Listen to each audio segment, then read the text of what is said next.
চলন মিলের তো মাছগুলো সব অবৈধভাবে গায়ের শক্তি যাবার যাদের শক্তি আছে তারাই চায়না জাল দিয়ে মারিয়ে মাছগুলো শেষ করতেছে। ছোট ছোট মাছ, তারপরে পোনা টোনা কিছু নাই, সব মারি শেষ দিচ্ছে। এগুলো প্রতিরোধ করেন আপনারা, তাহলে হয়তো দেশের মানুষ দুই চারটে মাছ খেতে পারবে, গরিব মানুষরা।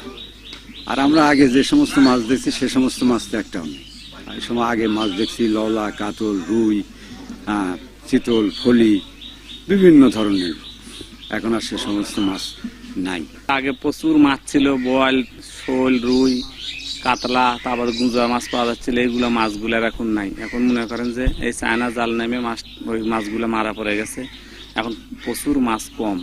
এখন মাছ পাওয়া যাচ্ছে ট্যাঙ্গর, পুঁটি, কই, খলসে, এইগুলোই মাছ। আর আগে প্রচুর মাছ পাওয়া যায়, এখন কম, মাছের সংখ্যা খুবই কম বিলে। এই চায়না জালে মারা পড়ে যাচ্ছে বেশি। চায়না জালে মারার জন্য ওই মাছগুলো আর পাওয়া যাচ্ছে না। চলন বিলে যে মাছের ভান্ডার ছিল সেখানে আপনি দুই দুয়ারে চায়না দুই জালের কারণে মাছগুলো হুমকির সম্মুখীন পড়ছে। ছোটো মাছগুলো মারা যাচ্ছে এবং মাছ একটা করে বয়েল পোনা মাছ, যে মাছটা আমরা পাবো সেই মাছটা এখন এক পিস ছোটো বয়েলের পোনা বিক্রি হচ্ছে 8 টাকা। 100 পিস পোনা বিক্রি হয় পাশে ডাইগ্রামে 800 টাকা সহ। তো এইভাবে যদি মাছ মারে তাহলে চলন বিলে অদূর ভবিষ্যতে মাছ থাকবে না।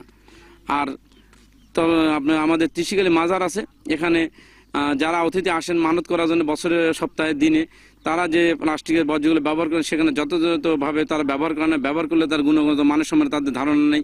এগুলো যদি আমরা ভবিষ্যতে রক্ষা করতে না পারি আমাদের চলন বিল হুমকির সম্মুখীন পড়বে। এবং এই যে ডানে বামে প্লাস্টিক যথাযথ পড়ে আছে, এখানে এদের আমরা পরিবেশ কর্মী আছে আমাদের, এদের মাধ্যমে আমরা আকাঙ্ক্ষিত চলন বিল দেখতে চাই ভবিষ্যতে।